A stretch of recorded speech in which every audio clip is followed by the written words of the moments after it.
The man eater of Champawat.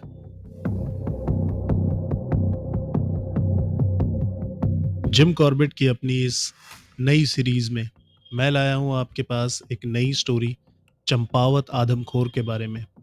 ये Jim Corbett की सबसे मशहूर कहानियों में से एक है और आज मैं इसका अपना टेक आपको दूंगा। तो चलिए शुरू करते हैं। Welcome back to my channel exploring Indian wilderness और मैं हूं सिद्धार्थ। वीडियो को अंत तक जरूर सुनें और चैनल को सब्सक्राइब करें। अब आगे की कहानी जिम कॉर्बेट की जुबानी।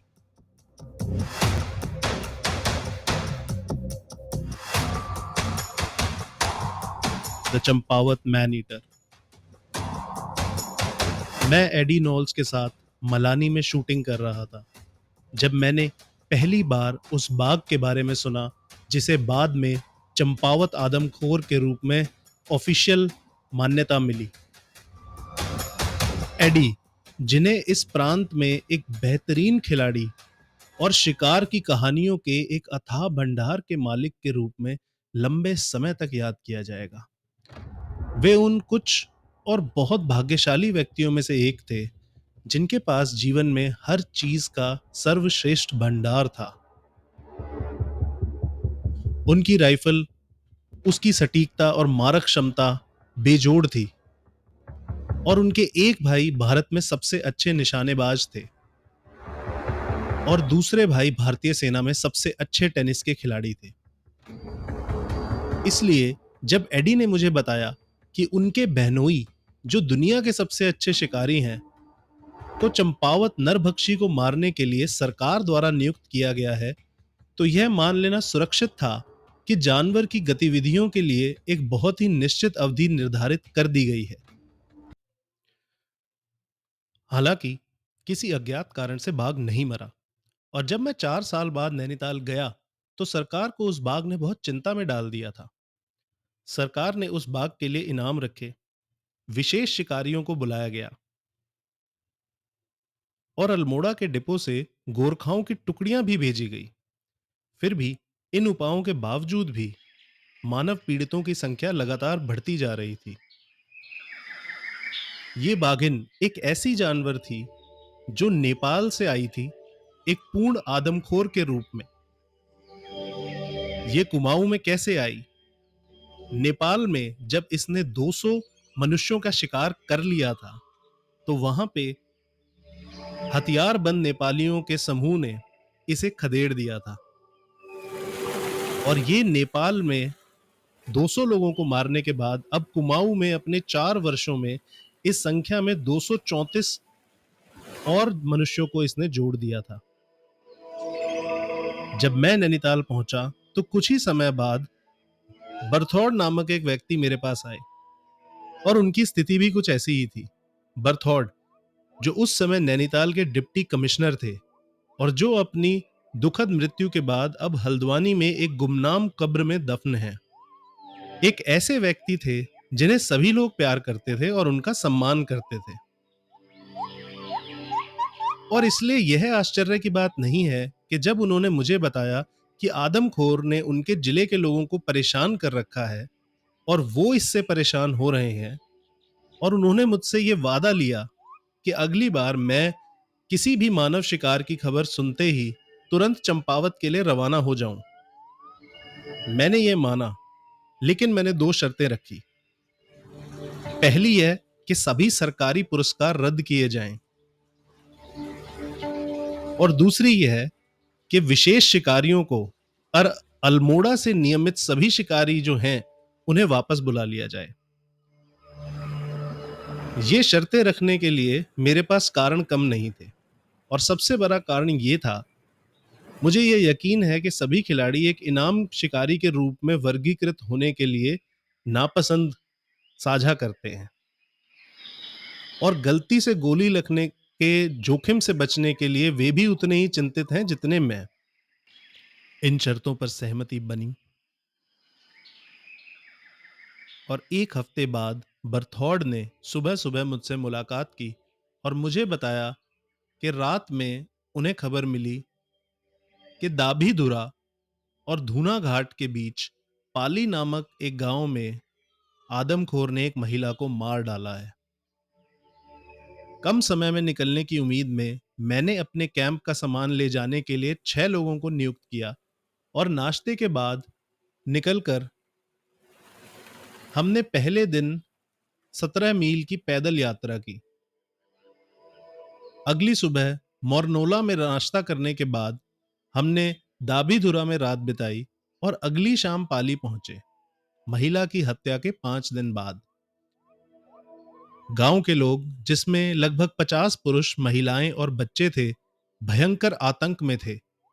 और हालांकि जब मैं पहुंचा तो सूरज अभी भी उग रहा था, मैंने पाया कि पूरी आबादी अपने घरों के अंदर बंद दरवाजों के पीछे थी। और जब तक मेरे आदमियों ने आंगन में आग जलाई और मैं चाय पीने के लिए बैठा, तब तक वहां एक दरवाजा सावधानी से खोला गया और भयभीत निवासी बाहर निकल आए। मुझे बताया गया कि 5 दिनों से कोई भी अपने घर के दरवाजे से आगे नहीं गया था। आंगन की स्थिति इतनी अस्वच्छ थी कि वो इस कथन की सच्चाई की गवाही देती थी। भोजन की कमी हो रही थी और अगर बाघ को नहीं मारा गया या भगाया नहीं गया तो लोग भूखे मर जाएंगे। यह स्पष्ट था कि बाघ अभी भी आसपास था। 3 रातों से उसे सड़क पर घरों से 100 गज की दूरी पर पुकारते हुए सुना गया था और उसी दिन उसे गांव के निचले सिरे पर खेती की जमीन पर देखा गया था। गांव के मुखिया ने बहुत ही खुशी से मुझे एक कमरा दे दिया, लेकिन चूंकि हम 8 लोग थे और उस कमरे का एकमात्र दरवाजा उस अस्वच्छ आंगन की ओर खुलता था, तो मैंने खुले में रात बिताने का फैसला किया। रात के खाने के लिए एक छोटा सा भोजन खाने के बाद मैंने देखा कि मेरे लोग कमरे में सुरक्षित रूप से बंद हो गए हैं और मैंने खुद सड़क के किनारे एक जगह ले ली। मेरी पीठ एक पेड़ की ओर थी। गांव वालों ने कहा कि बाघ इस सड़क पर घूमता रहता है और चूंकि चांद पूर्णिमा पर था, इसलिए मुझे लगा कि यह एक शॉट मिलने का मौका है, बशर्ते कि मैं उसे पहले देख लूं। मैंने शिकार की तलाश में जंगल में कई रातें बिताई थी, लेकिन यह पहली बार था जब मैंने एक नरभक्षी की तलाश में एक रात बिताई थी।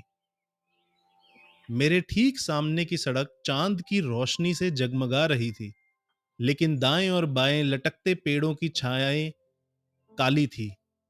और जब रात की हवा शाखाओं को हिलाती थी और छाया हिलती थी, तो मैंने देखा कि 1 दर्जन बाघ मेरी ओर बढ़ रहे थे और मुझे उस आवेग पर बहुत पछतावा हुआ जिसने मुझे खुद को नरभक्षी की दया पर छोड़ दिया था। मैं अपने द्वारा लगाए गए कार्य को करने के लिए बहुत डरा हुआ था और ठंड के साथ साथ डर से भी दांत किटकिटाते हुए मैं पूरी रात बाहर बैठा रहा। जैसे ही धूसर भोर बर्फीली पर्वतमाला को रोशन कर रही थी जिसका मैं सामना कर रहा था, मैंने अपने घुटनों पर अपना सिर टिकाया और इसी स्थिति में 1 घंटे बाद मेरे आदमियों ने मुझे पाया, गहरी नींद में। मैंने बाघ के बारे में ना तो कुछ सुना था और ना ही कुछ देखा था। गांव में वापस आकर मैंने आदमियों को, जो मैं देख सकता था कि बहुत हैरान थे कि मैं रात भर जीवित रहा, मुझे उन जगहों पर ले जाने की कोशिश की जहां गांव के लोगों को समय समय पर मारा गया था, लेकिन वे ऐसा करने के लिए तैयार नहीं थे। आंगन से उन्होंने उस दिशा की ओर इशारा किया जहां हत्याएं हुई थी। मुझे बताया गया कि आखिरी हत्या जिसके कारण मैं उस स्थान पर पहुंचा था, गांव की पश्चिमी छोर की ओर पहाड़ी के किनारे पर हुई थी। महिलाएं और लड़कियां, जिनकी संख्या करीब 20 थी, जो उस दुर्भाग्यपूर्ण महिला की हत्या के समय मवेशियों के लिए ओक के पत्ते इकट्ठा करने के लिए बाहर गई थी। वे लोग मुझे उस घटना का विवरण देने के लिए उत्सुक थे। ऐसा प्रतीत हुआ कि वो पार्टी दोपहर से 2 घंटे पहले निकली थी और आधा मील जाने के बाद पत्ते काटने के लिए पेड़ों पर चढ़ गई थी। पीड़ित और दो अन्य महिलाओं ने एक खड्डे के किनारे उगने वाले एक पेड़ को चुना था, जो बाद में मैंने पाया कि लगभग 4 फीट गहरा और 10 से 12 फीट चौड़ा था। अपनी जरूरत के सभी पत्ते काटने के बाद महिला पेड़ से नीचे उतर रही थी, जब बाघ, जो बिना देखे ही आ गया था, अपने पिछले पैरों पर खड़ा हो गया और उसने महिला के पैर को पकड़ लिया।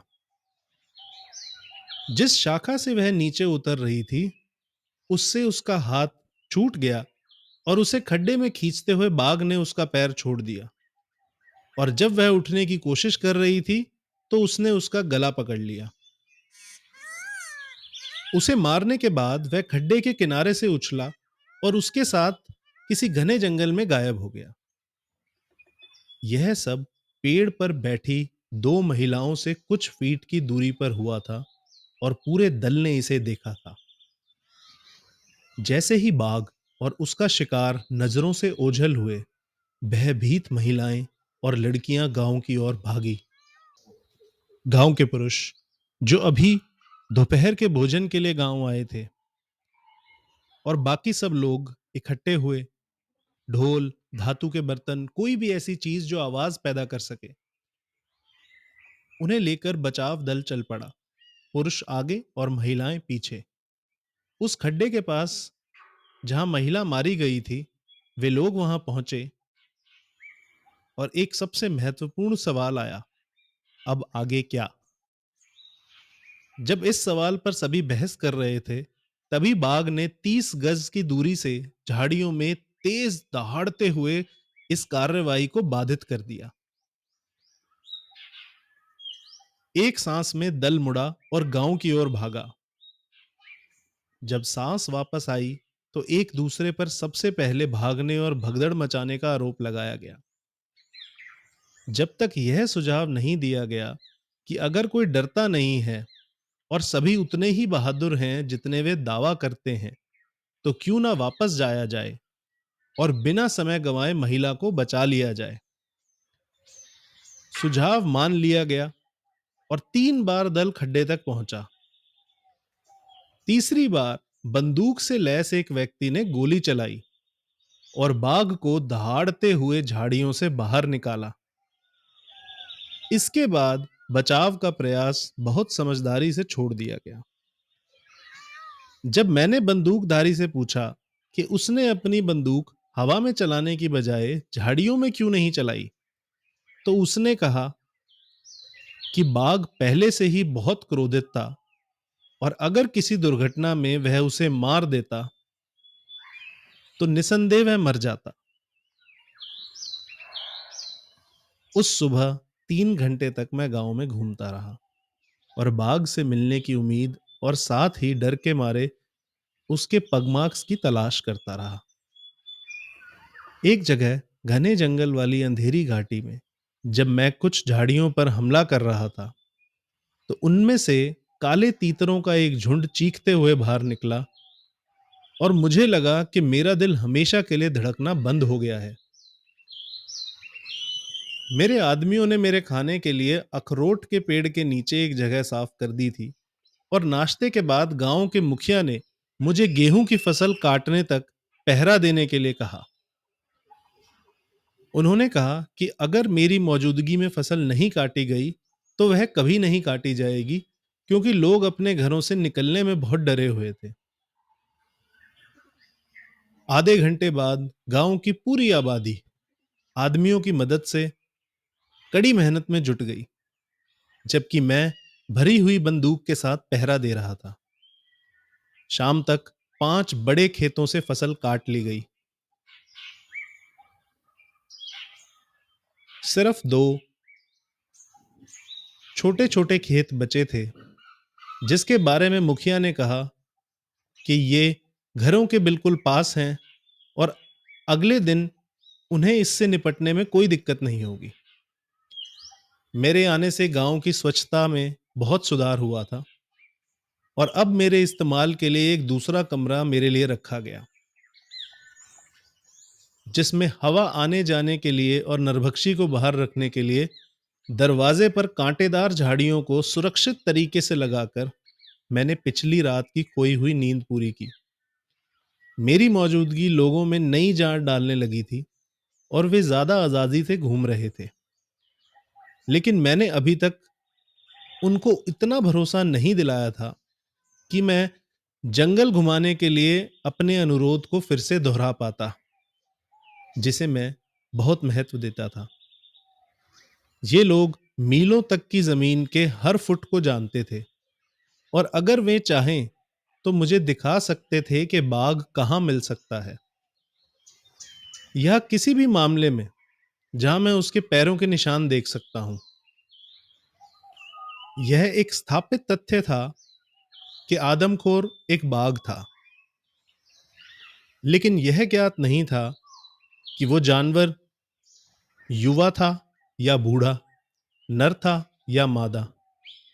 और यह जानकारी, जो मुझे विश्वास था कि मुझे उससे संपर्क करने में मदद करेगी, मैं केवल उसके पैरों के निशानों की जांच करके ही पता लगा सकता था। उस सुबह जल्दी चाय पीने के बाद मैंने घोषणा की कि मुझे अपने आदमियों के लिए मांस चाहिए और गांव वालों से पूछा कि क्या वे मुझे बता सकते हैं कि घोरल, जो कि पहाड़ी बकरी होती है, उसे मैं कहां मार सकता हूं। गांव पूर्व और पश्चिम की ओर जाने वाली एक लंबी पहाड़ी की चोटी पर स्थित था और जिस सड़क पर मैंने रात बिताई थी, उसके ठीक नीचे पहाड़ी उत्तर की ओर घास की ढलानों की एक श्रृंखला में खड़ी हो गई थी।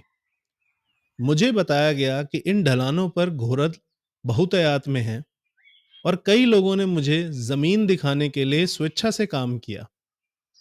मैं इस प्रस्ताव पर अपनी खुशी जाहिर न करने के लिए सावधान था और 3 लोगों को चुनकर मैं निकल पड़ा। मैंने मुखिया से कहा कि अगर मुझे घोरल की संख्या उतनी ही मिली जितनी उसने बताई थी, तो मैं अपने आदमियों के लिए एक घोरल को मारने के अलावा गांव के लिए 2 घोरल को मारूंगा। सड़क पार करके हम एक बहुत ही खड़ी पहाड़ी से नीचे उतरे।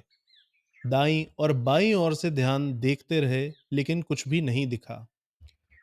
पहाड़ी से आधा मील नीचे खड्डे आपस में मिलते थे और उनके मिलन से दाईं ओर की चट्टानी और घास से ढकी ढलान का अच्छा नजारा दिखाई देता था। मैं कुछ मिनट तक बैठा रहा, ढलान को देख रहा था। मेरी पीठ इस जगह पर उगे एक अकेले चीड़ के पेड़ की तरफ थी जब पहाड़ी के ऊपर एक हलचल ने मेरा ध्यान खींचा। जब यह हलचल फिर से हुई तो मैंने देखा कि यह एक घोरल था जो अपने कान फड़फड़ा रहा था। जानवर घास में खड़ा था और केवल उसका सिर दिखाई दे रहा था। लोगों ने यह हलचल नहीं देखी थी और चूंकि उसका सिर अब स्थिर था और अपने आसपास के वातावरण में घुल मिल गया था, इसलिए उन्हें यह बताना संभव नहीं था। उन्हें जानवर की स्थिति के बारे में सामान्य जानकारी देते हुए मैंने उन्हें बैठने और देखने के लिए कहा। जब मैंने गोली चलाई, मेरे पास एक पुरानी मार्टिनी हेनरी राइफल थी। यह एक ऐसा हथियार था जो अपनी क्रूर किक के लिए किसी भी सीमा तक सटीक निशाना लगाकर साबित करता था। दूरी लगभग 200 गज थी, जो कोई मायने नहीं रखती थी, और लेट कर राइफल को सुविधाजनक चीड़ की जड़ पर टिकाकर मैंने सावधानी से निशाना साधा और गोली चलाई। काले पाउडर कारतूस से निकलने वाले धुएं ने मेरा दृश्य अस्पष्ट कर दिया और लोगों ने कहा कि कुछ भी नहीं हुआ था और मैंने शायद चट्टान या सूखी पत्तियों के झुंड पर गोली चलाई थी। अपनी स्थिति को बनाए रखते हुए मैंने राइफल को फिर से लोड किया और तुरंत घास को देखा जहां मैंने गोली चलाई थी। थोड़ा नीचे हिलते हुए घोरल का पिछला हिस्सा दिखाई दिया। जब पूरा जानवर घास से मुक्त हो गया तो वह लुढ़कने लगा और जैसे जैसे वह खड़ी पहाड़ी से नीचे आया, गति पकड़ता गया। जब वह आधे रास्ते पर था तो वह घनी घास में गायब हो गया और वहां लेटे हुए दो घोरल को उसने परेशान कर दिया। अपनी खतरनाक आवाज निकालते हुए दोनों जानवर घास से बाहर निकले और उछलते हुए पहाड़ी पर चढ़ गए। अब रेंज कम थी और पत्ती की दृष्टि को समायोजित करते हुए मैंने तब तक इंतजार किया जब तक कि दोनों में से बड़ा धीमा नहीं हो गया और मैंने उसकी पीठ में गोली मार दी। फिर दूसरा मुड़ा और पहाड़ी के पार तिरछे भाग गया तो मैंने उसके कंधे में गोली मार दी। कई बार किसी को असंभव प्रतीत होने वाले काम को करने का सौभाग्य प्राप्त होता है। एक असुविधाजनक स्थिति में लेटे हुए और 200 गज की दूरी पर घोरल के गले पर छोटे सफेद निशान पर 60 डिग्री के कोण पर गोली चलाने में गोली लगने की 1 लाख में एक भी संभावना नहीं दिख रही थी। और फिर भी काले पाउडर से चलाई गई भरी शीशे की गोली एक बाल के बराबर भी इधर उधर नहीं हुई थी और अपने निशाने पर जाकर लगी थी, जिससे जानवर तुरंत मर गया था। फिर से खड़ी पहाड़ी पर जो छोटी छोटी खाइयों और उभारी हुई चट्टानों से टूटी हुई थी, मृत जानवर वहां से फिसल गया और सीधे उस स्थान पर ढुलक गया जहां उसके दो साथी पहले से पड़े हुए थे। घास के टुकड़ों को साफ करने से पहले ही दोनों साथी अपनी बारी में फिसलकर पहाड़ी से नीचे ढुलक रहे थे। जब तीनों मृत जानवर हमारे सामने खड्डे में उतरे तो उन लोगों की हैरानी और खुशी को देखना मजेदार था।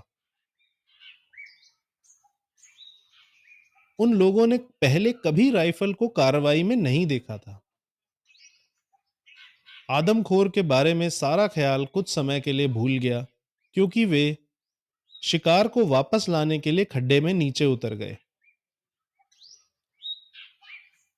ये शिकार का अभियान कई मायनों में एक बड़ी सफलता थी क्योंकि सभी के लिए मांस का राशन प्रदान करने के अलावा इसने मुझे पूरे गांव का विश्वास दिलाया। शिकार की कहानियां, जैसा कि सभी जानते हैं, दोहराव से कभी कुछ नहीं खोती हैं। और जब घोरल की खाल उतारी जा रही थी और उन्हें बांटा जा रहा था, मेरे साथ आए 3 लोगों ने अपनी कल्पना को पूरी तरह से मुक्त कर दिया। और जहां मैं खुले में नाश्ता कर रहा था, वहां से मैं इकट्ठा हुई भीड़ की चीखें सुन सकता था जब उन्हें बताया गया कि घोरल को 1 मील से अधिक दूरी से गोली मार दी गई थी और इस्तेमाल की गई जादुई गोलियों ने न केवल जानवरों को मार डाला था, बल्कि उन जानवरों ने साहब के पैरों पे सलाम भी किया था। दोपहर के भोजन के बाद मुखिया ने मुझसे पूछा कि मैं कहां जाना चाहता हूं और अपने साथ कितने लोगों को ले जाना चाहता हूं। चारों ओर उमड़ी उत्सुक भीड़ से मैंने अपने लिए 2 साथियों को चुना और उनके साथ मुझे मार्गदर्शन देने के लिए अंतिम मानवीय त्रासदी के दृश्य को देखने के लिए निकल पड़ा। हमारे पहाड़ों के लोग हिंदू हैं और अपने मृतकों का दाह संस्कार करते हैं। और जब उनमें से किसी को कोई आदमखोर उठा ले जाता है तो रिश्तेदारों का यह दायित्व होता है कि वे दाह संस्कार के लिए शरीर का कुछ हिस्सा निकाल लें, भले ही वह हड्डियों के कुछ टुकड़े ही क्यों न हो। इस महिला के दाह संस्कार की रस्म अभी बाकी थी और जैसे ही हम निकले, रिश्तेदारों ने हमसे शरीर का कोई भी हिस्सा वापस लाने का अनुरोध किया जो हमें मिल जाए। वर्तमान मामले में मेरे पास उन चश्मदीद गवाहों का विवरण था जो महिला की हत्या के समय मौजूद थे, लेकिन चश्मदीद गवाह हमेशा विश्वसनीय नहीं होते, जबकि जंगल के चिन्हों में जो कुछ भी हुआ उसका सच्चा रिकॉर्ड होता है। घटना स्थल पर पहुंचने पर जमीन पर एक नजर डालने से मुझे पता चल गया कि बाघ पेड़ के पास सिर्फ एक ही रास्ते से आ सकता था बिना किसी को देखे हुए, और वह था खड्डे के ऊपर से। पेड़ से 100 गज नीचे खड्डे में घुसकर और ऊपर की ओर बढ़ते हुए मैंने दो बड़ी चट्टानों के बीच खिसकी हुई महीन मिट्टी में बाघ के पैरों के निशान पाए। इन पैरों के निशानों से पता चलता है कि यह जानवर एक बाघिन थी जो अपने प्राइम से कुछ दूर थी। खड्डे के आगे और पेड़ से लगभग 10 गज की दूरी पर बाघिन एक चट्टान के पीछे लेटी थी, संभवतः महिला के पेड़ से नीचे के उतरने का इंतजार कर रही थी। शिकार ने सबसे पहले अपनी जरूरत के सारे पत्ते काट लिए थे और जैसे ही वह खुद को लगभग 2 इंच व्यास वाली एक शाखा से नीचे उतार रही थी, बाघिन आगे बढ़ी और अपने पिछले पैरों पर खड़ी होकर महिला के पैर को पकड़कर उसने खड्डे में खींच लिया। शाखा से पता चलता है कि वह बदकिस्मत महिला कितनी बेताबी से उससे चिपकी हुई थी, क्योंकि शाखा और अंततः पत्ते उसकी पकड़ से फिसलकर खुरदरी ओक की छाल से चिपके हुए थे।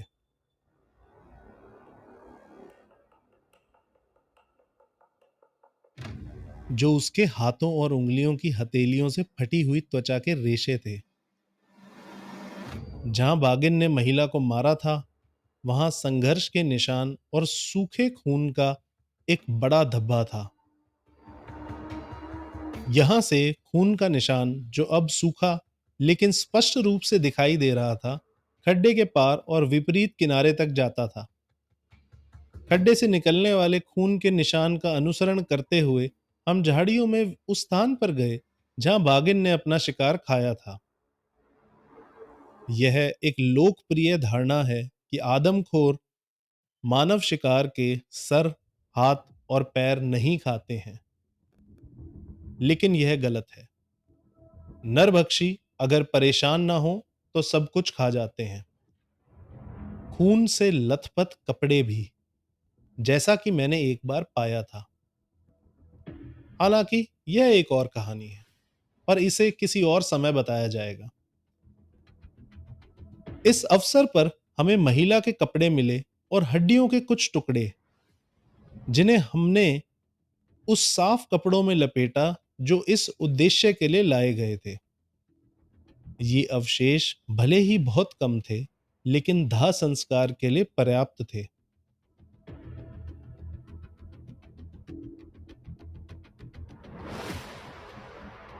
चाय के बाद मैंने एक और त्रासदी के दृश्य का दौरा किया। सड़क द्वारा मुख्य गांव से अलग कुछ एकड़ की एक छोटी सी जोत थी। इस जोत के मालिक ने सड़क के ठीक ऊपर पहाड़ी पर अपने लिए झोपड़ी बना ली थी। उस आदमी की पत्नी और उसके दो बच्चे, एक लड़का और एक लड़की, उनकी माँ, बच्चे क्रमश 4 और 6 साल के, और उनकी माँ दो बहनों में छोटी थी। ये दोनों बहनें एक दिन झोपड़ी के ऊपर पहाड़ी पर घास काटने गई और अचानक बाघिन प्रकट हुई और बड़ी बहन को उठा ले गई। 100 गज तक छोटी महिला अपनी बहन को छोड़ने के लिए बाघिन के पीछे भागी और उसकी जगह खुद को ले जाए ऐसा बोलने लगी। वीरता के इस अविश्वसनीय कार्य को मुख्य गांव के लोगों ने देखा। 100 गज तक मृत महिला को ले जाने के बाद बाघिन ने उसे नीचे उतारा और अपने पीछे करने वाले पर पलट गई। एक जोरदार दहाड़ के साथ वह उस बहादुर महिला पर झपटी, जो मुड़ी, पहाड़ी से नीचे उतरी, सड़क पार की ओर गांव में घुसी। जाहिर तौर पर लोगों को यह बताने के इरादे से, लेकिन लोग पहले ही वो देख चुके थे जो महिला को मालूम नहीं था। उस समय महिला की असंगत आवाजों की सांस की कमी, डर और उत्तेजना के कारण माना गया।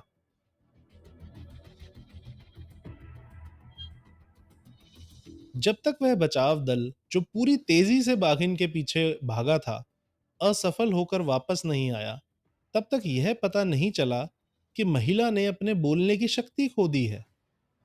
मुझे गांव में यह कहानी सुनाई गई थी और जब मैं 2 कमरों वाली झोपड़ी के रास्ते पर चढ़ा जहां महिला कपड़े धोने में लगी हुई थी, तब वह 12 महीनों से गूंगी थी। उसकी आंखों में एक तनावपूर्ण भाव को छोड़कर गूंगी महिला बिल्कुल सामान्य लग रही थी। और जब मैं उससे बात करने के लिए रुका और उसे बताया कि मैं उसकी बहन को मारने वाले बाघ को मारने की कोशिश करने आया हूं, तो उसने अपने हाथ जोड़े और नीचे झुककर मेरे पैर छुए, जिससे मुझे लगा कि मैं एक ढोंगी हूं। सच है, मैं आदमखोर को मारने के लिए आया था, लेकिन एक ऐसे जानवर को जिसके बारे में यह मशहूर था कि वह एक ही इलाके में 2 बार शिकार नहीं करता, कभी वापस नहीं आता, और जिसका क्षेत्रफल कई सौ वर्ग मील में फैला था। मेरे लिए अपने उद्देश्य को पूरा करने की संभावना घास के 2 ढेरों में एक सुई खोजने के बराबर थी। मैंने नैनीताल में बहुत सारी योजनाएं बनाई थी। एक मैं पहले ही आजमा चुका था, और जंगली घोड़े मुझे इसे फिर से आजमाने के लिए प्रेरित नहीं करते। और बाकी, अब जब मैं जमीन पर था, सब उतने ही अनाकर्षक थे। इसके अलावा वहां कोई और नहीं था जिसकी मैं सलाह ले सकता था, क्योंकि यह कुमाऊं में पहली बार देखा गया आदमखोर था। और फिर भी कुछ तो करना ही था। इसलिए अगले 3 दिनों तक मैं सूर्योदय से सूर्यास्त तक जंगल में घूमता रहा। मीलों तक उन सभी जगहों पर गया जहां गांव वालों ने मुझे बताया था कि बाघिन को देखने का मौका है। मैं अपनी कहानी को कुछ मिनटों के लिए यहीं रोकना चाहूंगा, ताकि पहाड़ों में फैली एक अफवाह का खंडन कर सकूं कि इस बार और उसके बाद के कई मौकों पर मैंने एक पहाड़ी महिला का वेश धारण किया और जंगल में जाकर नरभक्षियों को अपनी ओर आकर्षित किया और उन्हें या तो दरांती या कुल्हाड़ी से मार डाला। मैंने जो भी किया है, वह सिर्फ एक साड़ी उधार लेकर उसे अपने शरीर पर लपेटकर घास काटने या पेड़ों पर चढ़कर पत्तियां काटने का है, और कभी भी यह चाल सफल नहीं हुई। हालांकि 2 मौकों पर, जहां तक मेरी जानकारी है, आदमखोर ने उस पेड़ पर हमला किया जिस पर मैं था। एक बार चट्टान के पीछे और दूसरी बार गिरे हुए पेड़ के पीछे छिपकर, और मुझे इन्हें मारने का कोई मौका नहीं मिला था। कहानी जारी रखते हैं। चूंकि अब ऐसा लग रहा था कि बाघिन इस इलाके को छोड़ चुकी है, इसलिए मैंने, पाली के लोगों के लिए बहुत खेद की बात है कि अब मैं पाली से 15 मील पूर्व चंपावत में चला जाऊंगा। सुबह जल्दी उठकर मैंने धूना घाट में नाश्ता किया और सूर्यास्त तक चंपावत की यात्रा पूरी कर ली। इस क्षेत्र की सड़कें बहुत असुरक्षित मानी जाती थी, और लोग एक गांव से दूसरे गांव या बाजारों में सिर्फ बड़े समूहों में ही जाते थे। धूना घाट छोड़ने के बाद मेरे 8 लोगों के समूह में सड़क के किनारे के गांव के लोग भी शामिल हो गए, और हम 30 लोगों की संख्या में चंपावत पहुंचे। मेरे साथ आए कुछ लोग 20 लोगों के समूह में थे, जो 2 महीने पहले चंपावत आए थे, और उन्होंने मुझे एक बहुत ही दयनीय कहानी सुनाई। चंपावत के इस तरफ कुछ मील तक सड़क पहाड़ के दक्षिणी किनारे पर घाटी के समानांतर और लगभग 50 गज ऊपर जाती है। 2 महीने पहले हम में से 20 लोगों का एक समूह चंपावत के बाजार की ओर जा रहा था, और जब हम दोपहर के समय सड़क के इस हिस्से पर जा रहे थे, तो एक नीचे घाटी से आती एक इंसान की दर्दनाक चीख सुनकर हम चौंक गए। सड़क के किनारे एक साथ इकट्ठा हुए हम डर के मारे कांप रहे थे, क्योंकि ये चीखें नजदीक आ रही थी, और कुछ ही देर में एक बाघ नजर आया, जो एक नग्न महिला को ले जा रहा था। औरत के बाल बाघ के एक तरफ जमीन पर लटक रहे थे, और उसके पैर दूसरी तरफ।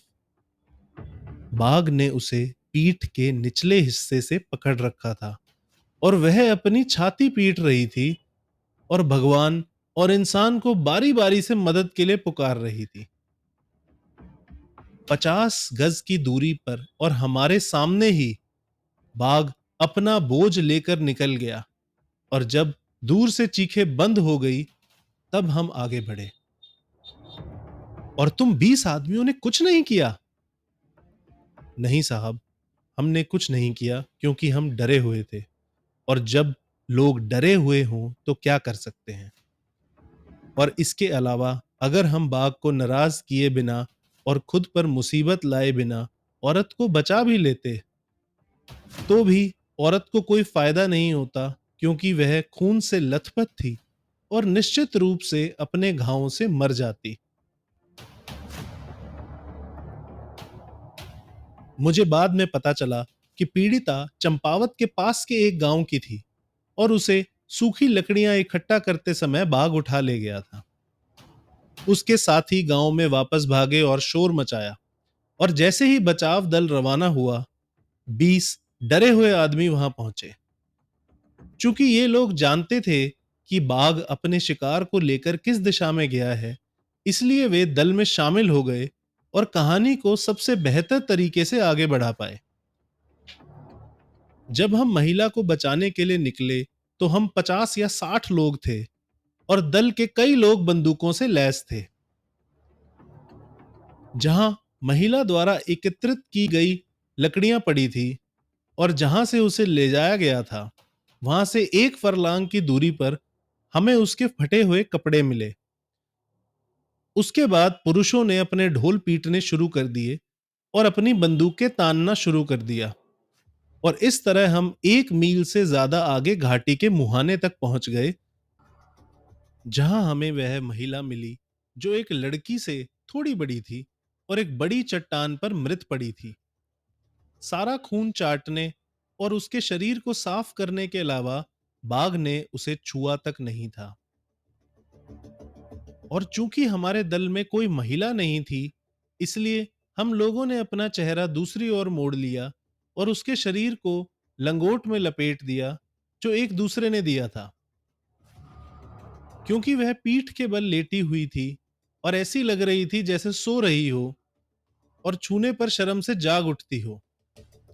इस तरह के अनुभवों को, जिन्हें बंद दरवाजों के पीछे लंबी रातों में बार बार बताया जाता है, यह कोई आश्चर्य की बात नहीं है कि एक नरभक्षी देश में साल 10 साल रहने वाले लोगों का चरित्र और जीवन के प्रति दृष्टिकोण बदल जाए और बाहर से आने वाले को यह महसूस हो कि वह कठोर वास्तविकताओं को और दांत और पंजे के शासन की दुनिया में कदम रख चुका है, जिसने कृपाण दांत वाले बाघ के शासन में मनुष्य को अंधेरी गुफाओं में शरण लेने के लिए मजबूर किया।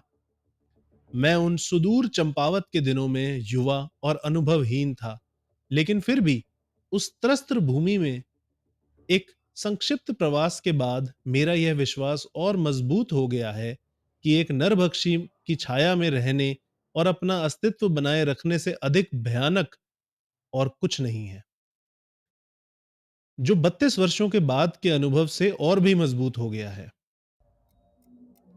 चंपावत के तहसीलदार, जिनके पास मुझे परिचय पत्र दिए गए थे, उस रात डाक बंगले में मुझसे मिलने आए जहां मैं ठहरा हुआ था, और सुझाव दिया कि मैं अगले दिन कुछ मील दूर एक बंगले में जाऊं जिसके आसपास कई लोगों की हत्या की गई थी। अगली सुबह तहसीलदार के साथ मैं बंगले के लिए निकल पड़ा, और जब मैं बरामदे में नाश्ता कर रहा था, तो 2 आदमी खबर लेकर आए कि 10 मील दूर एक गांव में एक बाघ ने एक गाय को मार डाला है। तहसीलदार ने चंपावत में कुछ जरूरी काम निपटाने के लिए माफी मांगी और कहा कि वह शाम को बंगले पर वापस आएंगे और रात मेरे साथ बिताएंगे। मेरे गाइड अच्छे पैदल यात्री थे और चूंकि रास्ता ढलान पर था, इसलिए हमने 10 मील की दूरी रिकॉर्ड समय में तय की। गांव पहुंचने पर मुझे एक मवेशी खाने में ले जाया गया, जहां मुझे एक हफ्ते का बछड़ा मिला जिसे एक तेंदुए ने मार डाला था और आंशिक रूप से खा लिया था। तेंदुए को मारने का समय या इच्छा ना होने के कारण मैंने अपने गाइड को पुरस्कृत किया और अपने कदम वापस बंगले की ओर बढ़ाए। यहाँ मैंने पाया कि तहसीलदार वापस नहीं आए हैं और चूंकि अभी दिन का 1 घंटा या उससे अधिक का समय बचा था, मैं बंगले के चौकीदार के साथ एक जगह देखने गया, जहां उसने मुझे बताया कि एक बाघ पानी पी रहा है। मैंने पाया कि यह झरने का मुख था, जो बगीचे की सिंचाई के लिए पानी उपलब्ध कराता था। झरने के चारों ओर की नरम मिट्टी में कई दिनों पुराने बाघ के पैरों के निशान थे, लेकिन ये निशान उन पैरों के निशानों से बिल्कुल अलग थे, जिन्हें मैंने उस खड्डे में देखा था और ध्यान से जांचा था, जिसमें पाली गांव की महिला को मारा गया था। बंगले पर लौटने पर मैंने पाया कि तहसीलदार वापस आ गया था और जब हम बरामदे में बैठे, तो मैंने उसे अपने दिन के अनुभव के बारे में बताया। बेकार की खोज में इतनी दूर जाने पर मुझे खेद व्यक्त करते हुए वह उठे और कहा कि चूंकि उसे अभी लंबा सफर तय करना है, इसलिए उसे तुरंत चलना चाहिए। इस घोषणा ने मुझे बहुत आश्चर्यचकित किया, क्योंकि उस दिन उसने 2 बार कहा था कि वह मेरे साथ रात बिताएगा। यह उसके रात रुकने का सवाल नहीं था, बल्कि वह जो जोखिम उठा रहा था, वह मुझे चिंतित कर रहा था। हालांकि वह मेरी सभी दलीलों को अनसुना कर रहा था और जब वह बरामदे से उतरकर अंधेरी रात में चला गया, उसके पीछे सिर्फ एक आदमी था, जो धुएं वाली लालटेन लेकर चल रहा था, जिससे रोशनी की एक हल्की सी किरण निकल रही थी।